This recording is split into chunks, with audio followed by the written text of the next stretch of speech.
এই বাংলা কথাটা শুনতে বা বুঝতে পারা,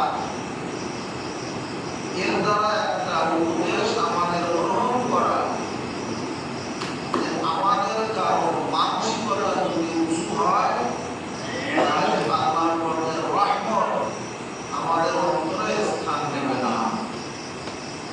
আমরা নিজেদের দিক থেকে এরকম স্বাভাবিক হওয়া যে একটা আয়না আমার নজরে আসলো, আমি তখন পাঠ করি আল্লাহুম্মা হাসানতা খালকি ফাআহসিন খুলুকি।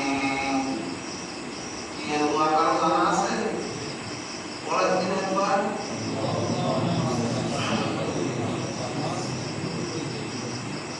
আল্লাহ আপনি আমার চেহারাকে সুন্দর বানাইলেন, আমার চরিত্রকে সুন্দর করে দেন। সবাই শুনতে পাইছে? বোঝা যাচ্ছে? এবার এই কথাটি বলে নিজেকে কি ভাববেন? আল্লাহ পাকের কাছে বলবেন আল্লাহুম্মা জাআলনি ফি আইনি সগীরা ওয়া ফি আ'ইনিন নাসি কাবীরা। আল্লাহ আমাকে আমার নজরে ছোট করে দেন আর অন্য মানুষের নজরে বড় করে দেন। আল্লাহুম্মা জাআলনি ফি আইনি সগীরা। আল্লাহ আপনি আমাকে আমার নজরে ছোট করে দেন, আমাকে আমার নজরে ছোট করে দেন। ওয়া ফি আ'ইনিন নাসি কাবীরা, আর মানুষের নজরে আমাকে বড় করে দেন। এ হাদিস শুনতেছি। আমি একজন মানুষ, আমাকে বানালেন যে মালিক, তার নাম আল্লাহ। বলেন সুবহানাল্লাহ। এবার তিনি কিছু কাজ দান করেছেন আমাকে। আমাকে কি দান করেছেন? কাজ দান করেছেন। এই কাজগুলো কি এটা আমাকে ঠিক করে নিতে হবে। তিনি নির্দেশনা দিয়ে দিয়েছেন তার হাবিবের মাধ্যমে। আমাকে জেনে নিতে হবে সে জিনিসের ভিতর থেকে তার নির্দেশনা, তার আয়াত, তার বর্ণনা, তার বাণীগুলো আল্লাযীনা ইয়াযকুরুনাল্লাহ, যে মানুষগুলি আল্লাহ পাকের কাছে জ্ঞানী, সে মানুষগুলির পরিচয় হলো তারা আল্লাহ পাকের জিকির করে। বলেন সুবহানাল্লাহ। এখন আমি কি জ্ঞানী হব না পাগল হব? আমি মানুষটা জ্ঞানী হব না পাগল হব? জ্ঞানী যদি হলে কি হয়, তাহলে আমাকে কিছু কাজ দেওয়া আছে। আমি ধনী গরিব, নারী পুরুষ, শিক্ষিত অশিক্ষিত, যে স্তরের হই, আমাকে কিছু কাজ দেওয়া আছে। সে কাজের একটা নাম হলো আমি মানুষটা আল্লাহর পাকের জিকির করব।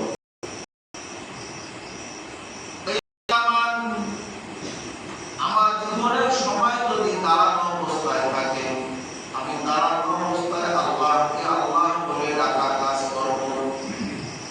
দাঁড়ানো অবস্থায় আল্লাহকে আল্লাহ বলে ডাকা কাজ করব।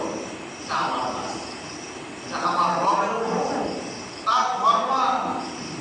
তিনি আমাকে যত সকল কাজ দিয়েছেন এর ভিতর থেকে দেন।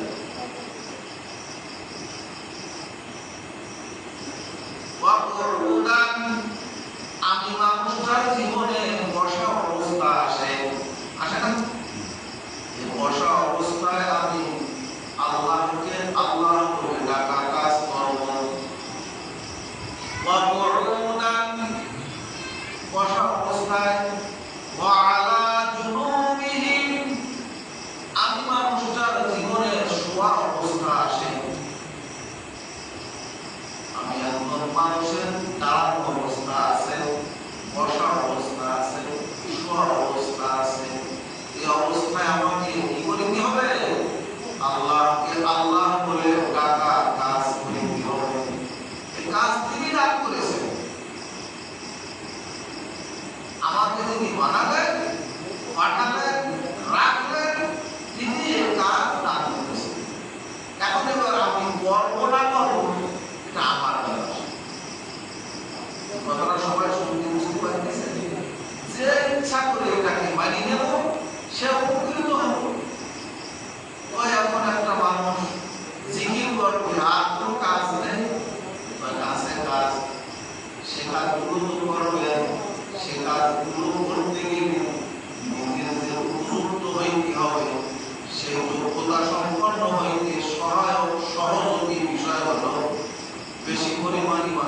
আল্লাহ পাকের জিকির করতে হবে।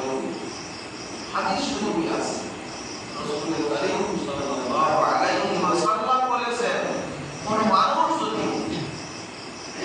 কৃপণতার দরুন নাম সজ্জা করতে না পারে, কাপুরুষতার দরুন যদি ইসলামের পক্ষে জিহাদে অংশগ্রহণ করতে না পারে, অলসতার দরুন আল্লাহ পাকের ইবাদত বন্দেগী পূর্ণরূপে করতে না পারে, সে মানুষটা যেন বেশি পরিমাণে আল্লাহ পাকের জিকির করে। এখন একটা কথা জানবার আসে যে কৃপণ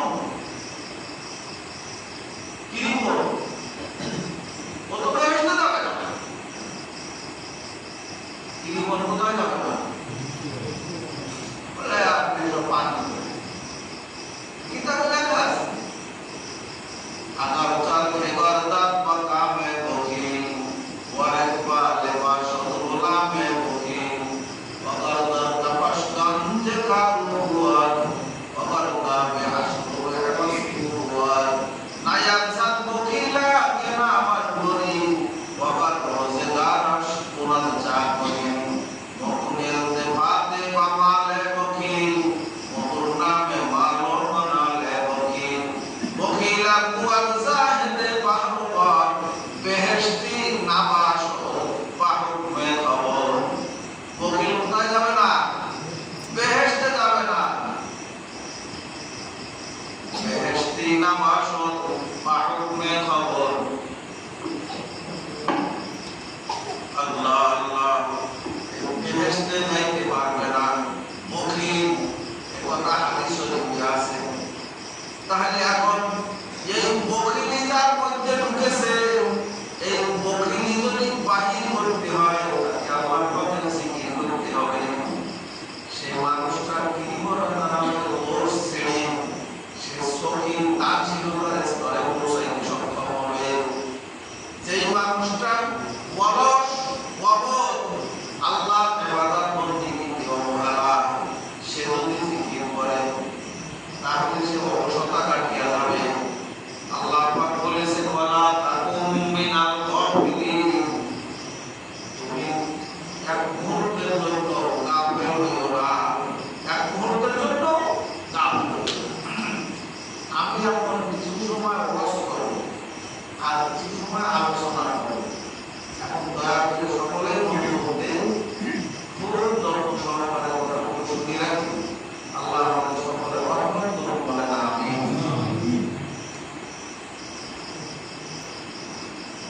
জিকির করে কি হবে? জিকির করার পরে ওই মানুষটার মধ্যে একটা ফিকির পয়দা হবে। কি পয়দা হবে? জিকিরের পরে ফিকির। এই কথাটি আমি পাঠ থেকে আনছি না, কোরআন শরীফে আছে।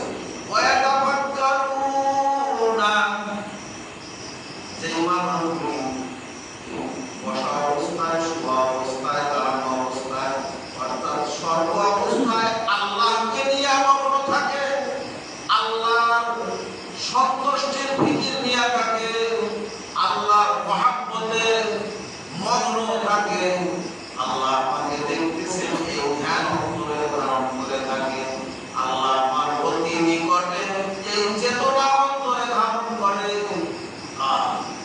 আল্লাহ আমার মনের খবর রাখে, এই বুঝ তার ভিতরে কাজ করে।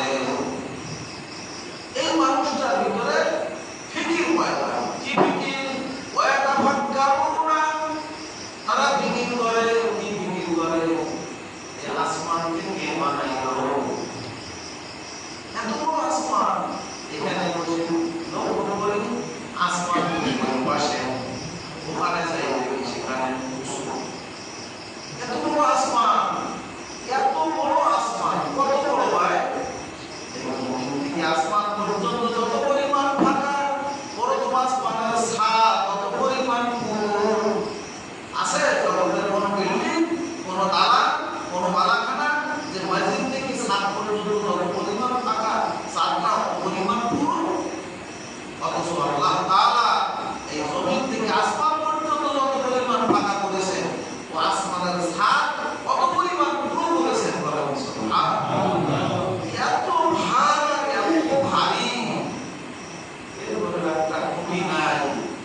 আকাশে ওঠে যেরকম জীবন দেখা যায়, আবার সে দিন পূর্ব আকাশে আগের দিন তো সূর্য ডুবার পরে উঠেছিল, আর এদিন সূর্য ওঠার আগে দেখা যায় জীবন।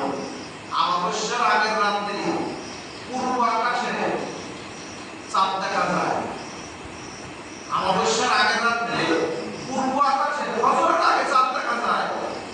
আর চাঁদের 1 তারিখে পশ্চিম আকাশে সূর্য উদয় অস্তে যাওয়ার সময় পরে নজরে আসে। এই চন্দ্রকে এইভাবে এই নীতিতে প্রকৃতি ওয়াল কামারা কদ্দারনাহু মানাসিলা হাত্তা আদা কাল রুজুনিল কদিম। কে করিলে এই চন্দ্রকে এইভাবে ওয়াশ-শামসু তাজরি লিমুস্তাকাররিন লাহা। এই দুনিয়াতে যে পৃথিবী নামক গ্রহ থেকে 9,30,00,000 মাইল দূরে এই পৃথিবী নামক গ্রহে হচ্ছে 13 লক্ষ গুণ বড় এই সূর্য থাকে। কে বানাইলেন, কে পাঠাইলেন, কে এভাবে করে রাখলেন? কে পূর্ব আকাশ থেকে উদয় করে পশ্চিম আকাশে অস্ত নিয়ে যায়, আবার এই যে উদয় হইল আবার অস্ত গেল, আবার ওই জায়গা থেকে কিভাবে ওঠায়? হাদিস শরীফে আছে সূর্য সর্ব অবস্থায় সর্বসময় আল্লাহ পাকের আরশের নিচে সিজদারত অবস্থায় আছে। সূর্যের পিছনে যে দিক, পিঠের যে দিক, সেটা জমিনের দিকে আছে। এই আলোকে কথা বলতে হবে, লম্বা সময় শুনতে হবে সৌরজগৎ সম্পর্কে। তা এখন বলা আমাদের সময়ের সাথে জানার সাথে বের হবে না। শুধু আল্লাহ পাকের কুদরতের ফিকির, যে মানুষটা জিকির করবে তার মধ্যে ঢুকবে, সে শিক্ষিত হওয়া লাগবে না। সে শিক্ষিত হইতে পারে, অশিক্ষিত হইতে পারে, সে ধনী হইতে পারে, সে গরিব হইতে পারে, সে নারী হইতে পারে, সে পুরুষ হইতে পারে, সে আলেম হইতে পারে, সে গয়রে আলেম হইতে পারে। যে মানুষটা আল্লাহকে আল্লাহ বলে টাকা কাছে নিজেকে এরকম ভাবে মগ্ন রাখবে যেরকম পানির মধ্যে চিনি দিলে একটু নাড়াইলে চিনিটা ভুলে যায়। এই মানুষটা আল্লাহকে আল্লাহ বলে ডাকবে, আল্লাহ পাকের ইসমে জাত, ইসমে আযম, এই নামের মধ্যে নিজেকে এরকম ভাবে বিলীন করে দেবে। আল্লাহ নামের জিকিরে এই মানুষ তার নিজ জীবনকে বিলীন করবে। এই জীবনকে আল্লাহ কি মূল্যবান করবেন দেখেন। গল্প বাইবেল শুনে কি কাজে তার ইহকালও লাগবে, পরকালও তার লাগবে। যখন মানুষটা জিকির করবে, এরপরে তার মধ্যে ফিকির করবে। এই জিকির আর ফিকির যে মানুষের মধ্যে প্রবেশ করবে, সে একটা গাছের পাতাকে ধরবে আর দেখবে এই গাছটার পাতাকে কত সুন্দর করে কে বানাইলেন।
আমল করবে, সাথে একটা শর্ত লাগাইয়া দিলেন, এই সকল নেক আমলগুলি করিতে আল্লাহর ইবাদতের এই নেক আমলগুলি করিতে আল্লাহ ব্যতীত অন্য কাউকে বা কিছুকে কোনোভাবে শরীক সাব্যস্ত করবে না।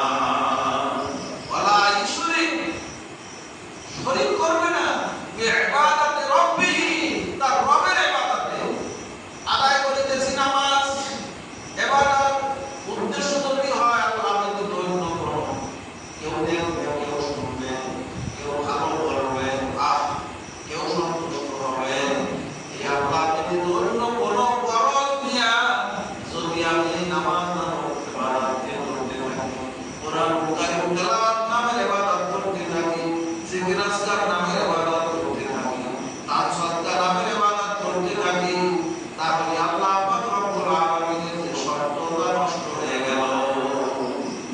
যদি রবের সাক্ষাতের আশা রাখি তাহলে আমাকে ইবাদত করতে হবে, যে ইবাদত শিরক মুক্ত হবে, রিয়া মুক্ত হবে, শিরক মুক্ত ইবাদত আর সুন্নাত ওয়ালা, শিরক মুক্ত ঈমান আর সুন্নাত ওয়ালা আমল, এ আমার লাগবে। আমার ঈমানের ভিতরে যদি শিরকের মিশ্রণ থাকে তাহলে আমার সকল কিছু বরবাদ হবে। আমার ইবাদতের মধ্যে যদি, আমার আমলের মধ্যে যদি রিয়া নামক প্যারাম থাকে, এই রিয়াকে শিরকি খুবই বলা হয়, ছোট শিরক, শিরকি খুবই, এসব থেকে বিরত থাকতে হবে।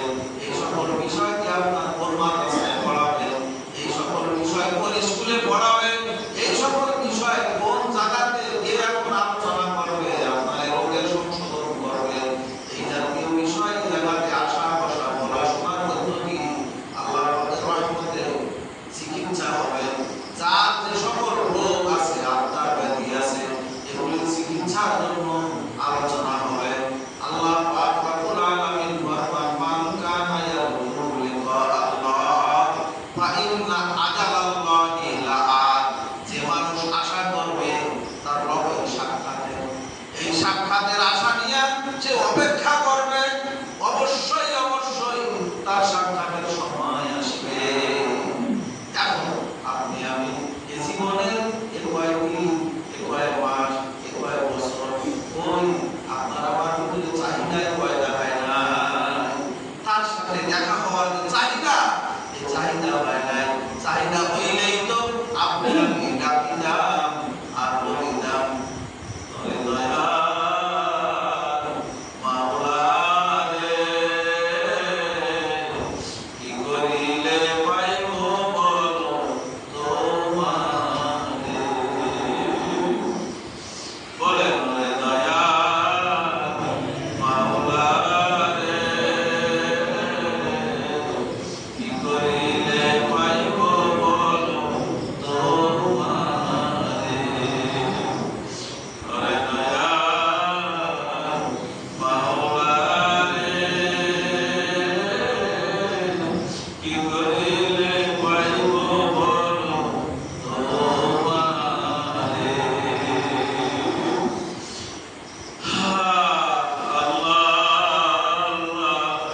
যখন একান্ত একাকী নির্জনী হয়ে নিরাপদে বসে আল্লাহ আল্লাহ বলে ডাকবে, তখন আপনার সেই স্বাদ অনুভব হবে, উপলব্ধি আসবে, তখন আপনি আরো বেশি সময় থাকতে চাবেন, আরো বেশি সময় ডাকতে চাবেন। এখন ওই জায়গায় তো পৌঁছাইতে পারলাম না, 24 ঘন্টা সময়ের মধ্যে থেকে দুইবারে আধা ঘন্টা করে 1 ঘন্টা সময় ব্যয় করবেন। দয়া করে বিষয়টা আপনারা আমলে নেন, আল্লাহ পাক আপনাকে আমাকে ভাগ্যবান করবেন, ইহকাল পরকাল মঙ্গল করবেন, আল্লাহ কামিয়াব করবেন। যদি আপনি আমি এই নির্ভেজাল একাত্মবাদী হইতে পারি, তাওহীদে খালেস আপনার আমার ভিতরে প্রবেশ করে, তারপরে মানুষ যদি আপনাকে আমাকে বলাইতে চায় পারবে না। হযরত বেলাল রাদিয়াল্লাহু তাআলা অশিক্ষিত ছিলেন, গরীব ছিলেন, চেহারা আকৃতি সাধারণভাবে মানুষের কাছে অপছন্দ ছিল। সেই মানুষ তাওহীদে খালেস নির্ভেজাল একাত্মবাদী এই স্তরে পৌঁছেছিলেন যখন তাকে লোকেরা মারি পাঠাই ফেলে আল্লাহ ডাকতেছে, এক আল্লাহকে ডাকে, শুনি খুব রাগ হয়। এখন আল্লাহ তাআলা আয়াত নাযিল করেছিলেন, কুল হুয়াল্লাহু আহাদ। আমার হাবিব আপনি বলুন আল্লাহ এক। এখন শুধু আহাদ বলতেন কোন সময়, কোন জায়গায়? যখন নাকি মরুভূমি, পানি মারু, পানি মারু, মরু, আল্লাহু আকবার, রোদের তাপে নজর দিলেও ভাব দেখা যায়, সুন্দর বাড়িতে হাঁটা যায় না, আপনি জানি জানি এরা মরু অঞ্চলে পানি ধরে হযরত বেলাল রাদিয়াল্লাহু তাআলা খালি গায়ে শোয়াইয়া এই শত্রুরা শাস্তি দিতেছে, গায়ের চামড়াগুলো খোলা করুন, খুশি করুন, ওই অবস্থায় পুরোটাই কাটাই গেছে। উনি এমন একাত্মবাদী হয়েছেন, এমন তাওহীদ তার ভিতরে খালেস হয়েছে, এখন শুধু আহাদ বলতেন। শুনি সবাই ভালো লাগে, এই বলতি টাকা নেয় আর শুনতি টাকা দেয়, কি লাগে ভালো, আর আসলে ভেদ ভিতরে প্রবেশ করবে এরাই কেউ নেই, বক্তাও নেই, শ্রোতাও নেই। এই হলো আমাদের সমস্যা। যেই মানুষটার ভিতরে তাওহীদে খালেস থাকবে সেই মানুষটা এখন ইত্তেবায়ে রাসূলের স্তরে আগাবে। তাওহীদে খালেস নির্ভেজাল একাত্মবাদ, এই মানুষটা পৌঁছাবে এখন ইত্তেবায়ে রাসূল। কোন জায়গায়? রাসূলের কারীম সাল্লাল্লাহু আলাইহি ওয়াসাল্লামের ইত্তেবা। কিরকম ইত্তেবা করবে? হযরত ওসমান রাদিয়াল্লাহু তাআলা সন্ধি হুদায়বিয়ার সন্ধির সময় উনি আসছিলেন হাঁটু আর টাকুলের মাঝ বরাবর জায়গায় পায়জামা, যেরকম দেখা যায় পায়জামা পরে হাঁটু আর টাকুলের মাঝ বরাবর জায়গায় যেরকম দেখা যায়, ভদ্র দেখা যায়। আমাদের নজরে ভদ্র আসে না। ওসমান রাদিয়াল্লাহু তাআলা ওই সময় ওই পক্ষের লোকেরা বলে, দেখছো আসতেছে কিরকম মারুফ ভাবতেছে, মুহাম্মদ সাল্লাল্লাহু আলাইহি ওয়াসাল্লামের সঙ্গে সঙ্গী হয়ে সঙ্গ লাভের জন্য হয়ে মারুফ আছেন মতো কতদূর কাপড় তুমি পায়জামা তাই দেখো আসতেছে। এবার এনারা বলতেছেন যে তুমি আগে পায়জামা নিচু করে পড়ো, তারপরে তোমার সাথে আলাপ করো। উনি বললেন, আমি যে নবীর উম্মত, যে নবীর সুন্নাতকে মানার নিয়তে জীবন কোন চেষ্টা চালিয়ে যাচ্ছি, সে নবীর সুন্নাত হলো হাঁটু আর টাকুর মাঝ বরাবর জায়গায় পরিধানের বস্ত্র থাকবে, ওর নিচে যায় টাকুর ঢেকে গেলে তখন হারাম। তো আমি চাই যে আর কোনো আমি সুন্নাতের পরে থাকবো। আমরা এখানে কয়জন উম্মত আছি? আমরা এখানে কয়জন উম্মত আছি? হাঁটু আর টাকুর এই জায়গায় ঢুকি বরাবর পায়জামা পরব। এখানে কয়জন উম্মত আছে? উনি এই সুন্নাতকে জারি করলেন এইভাবে, কোনোভাবে তোমাদের সাথে আলাপ হোক আর না হোক, আমার এই যা আছে এই থাকবে। বলেন আজ সকাল থেকে এ পর্যন্ত কে কয়বার খাইছি, দস্তরখান বিছাইছি কিনা, চারটা সেই খেয়াল করবে। আজ সকাল থেকে এ পর্যন্ত পেশাব পায়খানা কে কতবার করছি, তাতে টিস্যু পেপার বা ঢেলা কোনো ব্যবহার করছি না। আজ সকাল থেকে এ পর্যন্ত কয়বার ওযু করছি, তাতে মেসওয়াক করছি না। ইনদা ফাকদিহি মুরুল জাতে তাবের মধ্যে আছে, যদি কখনো পেছনটা পকেটে নেই বা জায়গা সুযোগ তো আসেনি, তখন আগুনই লড়বে। তো তাও কি আমরা কেউ করেছি যে আগুনও ভালো করে বলে নিব? এই সকল বিষয় কি কে করবে, কিভাবে করবে? একজন মানুষ আমার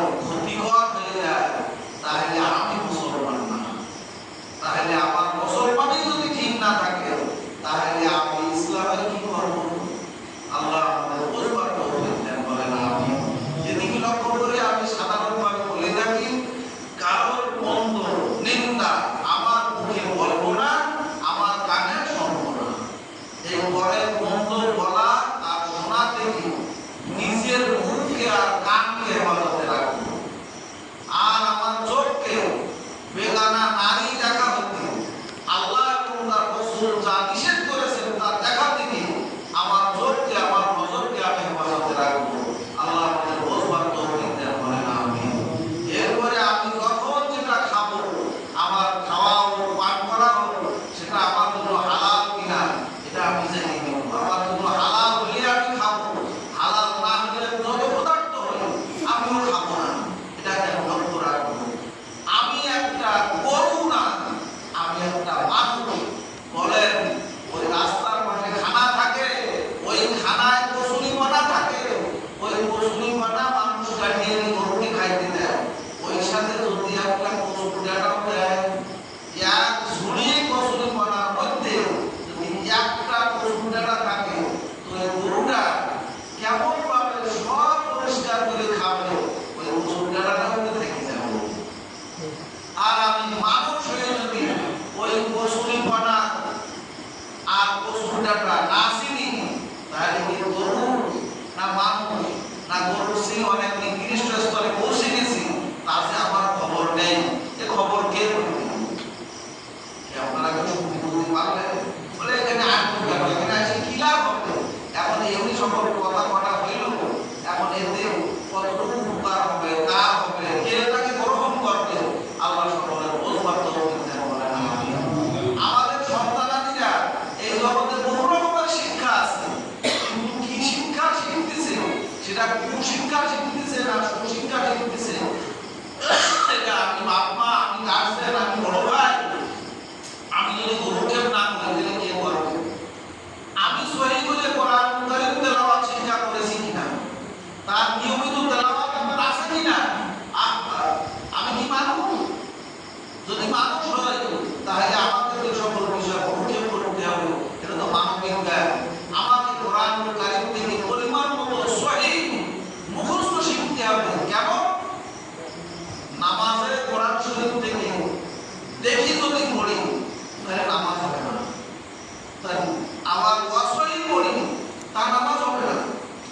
নামাজে অশুদ্ধ পড়া এটা নামাজ ভঙ্গের প্রথম কারণ।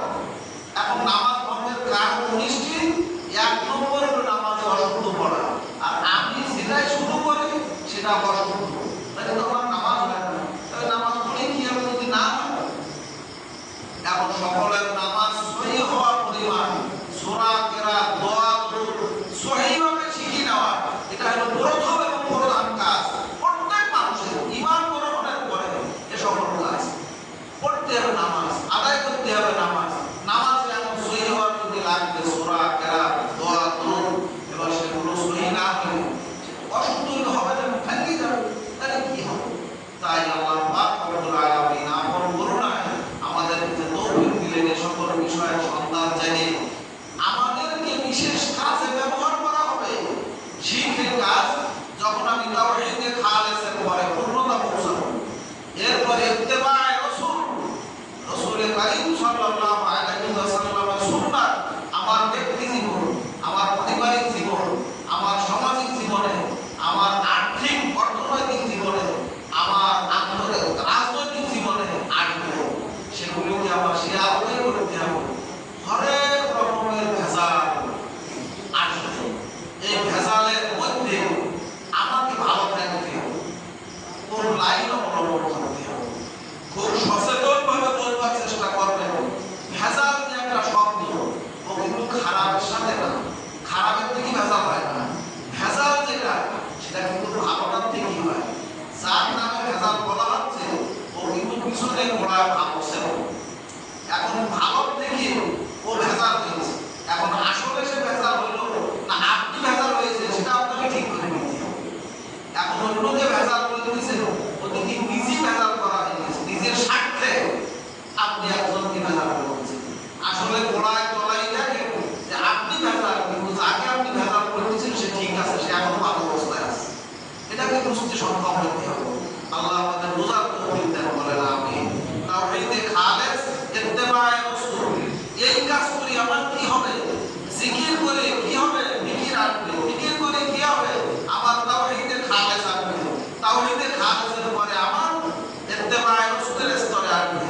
ইত্তেবায়ে রাসূলের স্তর যখন আমি পৌঁছাবো, তখন আমার আত্মার সাথে, আমার সত্তার সাথে সংযোগ চোখ গাঢ় আর প্রিয় হবে।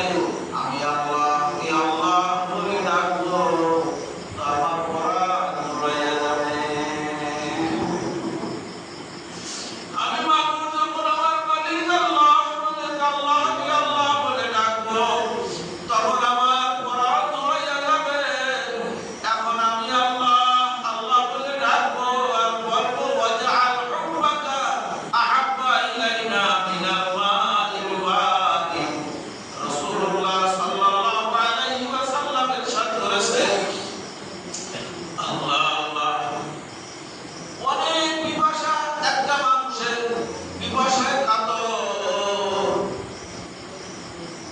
বাদশাহ হারুন রশিদের কাছে বাহাদুর দরবেশ জিজ্ঞাসা করেছিল, বাদশাহ যদি আপনার পিপাসায় তৃষ্ণা অবস্থায় এমন হয়ে যান যে এক গ্লাস পানি এখন না হলে আপনি জীবনে মারা যাবেন, বলে কি এক গ্লাস পানির দাম কত? আপনার কাছে পানি নাই, যার কাছে পানি আছে সে একটা মূল্য নির্ধারণ করেছে, তার কোনো আর দেবে না। বলেন বাদশাহ ওই পানিটা মূল্য কত? বাদশাহ ওনার রশিদ বলেছিল, যা নিয়ে সে দিবে ওই পানির মূল্য তাই হবে। যেহেতু আমার জীবন যায়, জীবনে বাঁচিয়া থাকতে আমার জানের পানি দিতে হবে। রাজত্ব যদি সব দিয়ে আমি বাঁচতে পারি, বাঁচলে না রাজত্ব। জিজ্ঞাসা করেছিল, বাদশাহ যদি কোনো মানুষের পেশাব আটকাইয়া যায়, পিপাসা পানি পাইতেছি না, তো এক গ্লাস পানি এখন রাজত্ব সব দিয়ে হলো যদি পানি পাই আর সেই পানি পান যদি বাঁচতে পারি, তো রাজা নাই না থাকলাম, রাজত্ব না থাকলাম, জানে তো বেশি থাকলাম। এবার পেশাব আটকাইয়া যায়, কারণ পেশাব হইতেছে না, কারো হয় না। এই পেশাব যদি না হয়, পেশাব আটকাইয়া যায়, এখন পেশাব হওয়ানোর জন্য যে এত জ্বালা, এত যন্ত্রণা, এত কষ্ট, এখন কিভাবে পেশাব হবে? ডাক্তারের কাছে গিয়ে বলে, ডাক্তার আমার এই রাজত্বের সব তোমারে দেব, তুমি আমার পেশাবের জ্বালা নিবারণ করে দাও। এক গ্লাস পানির দরদ রাজত্ব দিতে রাজি। এই পানি পান করার পরে এখন পেশাব না হইলে জ্বালা, তা বাহির করার জন্য রাজত্ব দিতে রাজি। এখন আমরা ভেবে দেখি, এই যে পানি জীবনে পান করে দিয়েছি, কত মূল্যের পানি, কত মূল্যবান পানি। এই যে পরিমাণ পেশাব করে দিয়েছি স্বাভাবিকভাবে, বলে ধনী গরিব নারী পুরুষ শিক্ষিত অশিক্ষিত কে পানি পান করে আর কে পেশাব করে? আল্লাহ আমাদের কোনো নিয়ামত কোনো মানুষ ভোগ করতেছে কিনা মানুষ বোঝে না। স্বাভাবিকভাবে পানি পান করতে পারে, স্বাভাবিকভাবে পেশাব করতে পারে, আল্লাহর নিয়ামতের কোনো কিছু ভোগ করে না। এটি কোনো নাফরমান না কাফের না বেঈমান, একে কি বলা যাবে? আল্লাহ আমাদের বুঝবার তৌফিক দান করুন, যে মানবের আত্মার সঙ্গে ওই মাহবুবের সত্তার সাথে সুসম্পর্ক গড়ে উঠবে, আল্লাহকে আল্লাহ বলে ডাকবে, তার পরাণে এইভাবে ঝুলাবে, ওয়াজআল হুব্বাকা, আর সে বলবে মাবুদ আপনার মহব্বতকে বাড়াইয়া দেন আমার জন্য, আহাব্বা ইলাইনা মিনাল মাইল ওয়াদি। ঠান্ডা পানি পিপাসার্ত মানুষের কাছে যেমন প্রিয় লাগে, তার চেয়ে বেশি প্রিয় আপনার মহব্বতকে আমার কাছে বাড়াইয়া দেন। এই তাআল্লুক মা আল্লাহ নামের অবস্থায় যখন সে পৌঁছাবে, এই মানুষটাকে দিয়া আল্লাহ পাক রব্বুল আলামিন তার যে তাওহীদের ঝান্ডা, লা ইলাহা ইল্লাল্লাহ, লা ইলাহা ইল্লাল্লাহ, লা ইলাহা ইল্লাল্লাহ, লা বলে মাথাটা যখন ডান দিকে দেব, তখন আল্লাহ ব্যতীত যা আমার মধ্যে আছে সবগুলো ফেলাইয়া দেব। এই লা নামক তরবারি দ্বারা জিয়াউল কুলুব নামে একটা কিতাব আছে, আজি ইমদাদুল্লাহ মোহাম্মদের মুফতি রাহমাতুল্লাহ আলাইহি লেখা চিঠি, তাই কিতাব আকারে এখন ছাপানো হয়ে গেছে, তার বাংলা হয়ে গেছে। ওর মধ্যে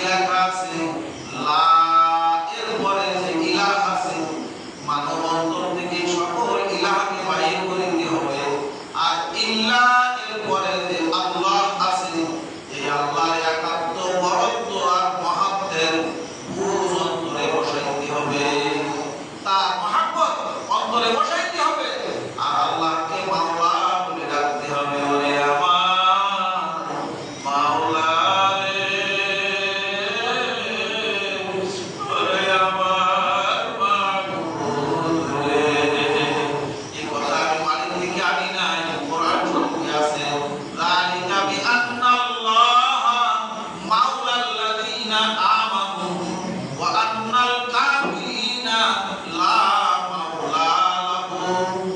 যে সকল মানুষগুলি আল্লাহকে বিশ্বাস করেছে, আল্লাহ হলেন তাদের মাওলা। মুখ খুলে বলেন সুবহানাল্লাহ। বিআন্নাল্লাহ, নিশ্চয় আল্লাহ মাওলা, অভিভাবক। আল্লাযীনা আমানু, যারা ঈমানদার তাদের ব্যাপারে। ওয়া আন্নাল কাফিরিনা লা মাওলা লাহুম,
ইসলামের নীতি নিতেছি আসলে বিষয়টাকে বিক্রি করে দিবি অর্থ সম্পদের লোভিয়ার হয়ে ওঠে যত রকম দুরবস্থা পিছনে দেখা সাক্ষাৎ পেয়ে গেছে জানা হয়ে গেছে এখন এই সময়টুকু আল্লাহ আমাদের হায়াতে রাখে আমরা কোন চেষ্টা করে যাব যে আমাদের দ্বারা আল্লাহ পাকের কালেমার পতাকাকে তাওহীদের খালেসের পতাকাকে নির্ভেজাল অবস্থায় যেন আল্লাহ প্রতিষ্ঠা করার তৌফিক দেন বলেন আমিন।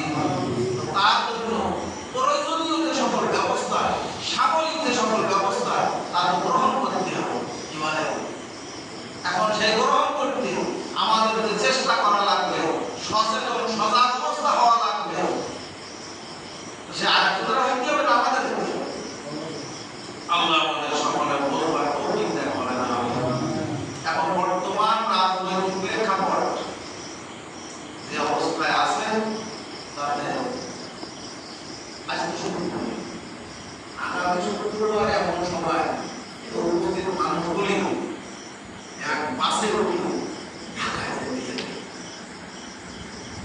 এখন এখানে বসে আল্লাহ আল্লাহ জিকির করব লা ইলাহা ইল্লাল্লাহ জিকির করব আর ওই পথে ঢাকার রাজপথে এই কথাটাকে আপনি বলবো আপনারা বলে শরীরে আল্লাহ শক্তি দিয়েছে নারায়ে তাকবীর বলি আল্লাহু আকবার বলে যে আওয়াজ দেওয়া হয় সেই আওয়াজে শয়তানের রাস্তা যারা আল্লাহকে অবিশ্বাস করে তারা যখন আল্লাহু আকবার শুনে ওদের কোরআন কাঁপে ওরা ওই গাছের মধ্যে থাকে এসির মধ্যে থাকে ওদের কোরআন কাঁপে তাই এরা গেছে রাখো যে আল্লাহু আকবার বলা শুনতে না হয় এই আওয়াজ দেওয়ার হুজুর কারণ না হয় তার জন্য যে ধরনের ব্যবস্থা নেওয়া লাগে তা করে গেছে এখন তো আর সেই কথা আল্লাহ কাটাই গেছে এখন আমরা যদি করলার আগ্রহ করে অগ্রসর হই তাহলে আল্লাহ পাক সন্তুষ্ট হয় এই দেশের মানুষের এই দেশবাসী মানুষের ভাগ্যে ভালো একটা অবস্থান আল্লাহ দান করেন তাতে আমরা একটু সহায়ক হই কিছু গ্রহণ করব এখন আর শুধু গ্রহণ করবে তাহলে এখন ভাবি এখন পরামর্শ করেন যে আগামী শুক্রবার যদি চাই শনিবার সকালে যাই বসে দুপুর পর্যন্ত ঢাকা শহরে বেড়াবো বেড়াই ছাড়াই দেখি সংসদ ভবন দেখি আশপাশ বিভিন্ন জায়গা আছে সেসব জায়গা দেখি হ্যাঁ এরপরে বাইতুল মুকাররম দেখি এই আমাদের সংগঠনের যত অফিস আদালত সেসব জায়গায় যাই দেখি আল্লাহ তৌফিক দেন এই কিছু পয়সা ব্যয় হলো কিছু সময় ব্যয় হলো এখন নিজেরাও যাবেন নিজেদের যেসব 3 বছর থেকে 40 বছর বয়স এই ধরনের যুবক মানুষেরা বেশি হওয়া দরকার কি বলে তাদের জোর আসবে পরে আসবে আর গুরুবাটি তারপরে গুরুবাটি কেসা এখন জজবা আছে সবগুলো কাজে লাগবে আল্লাহ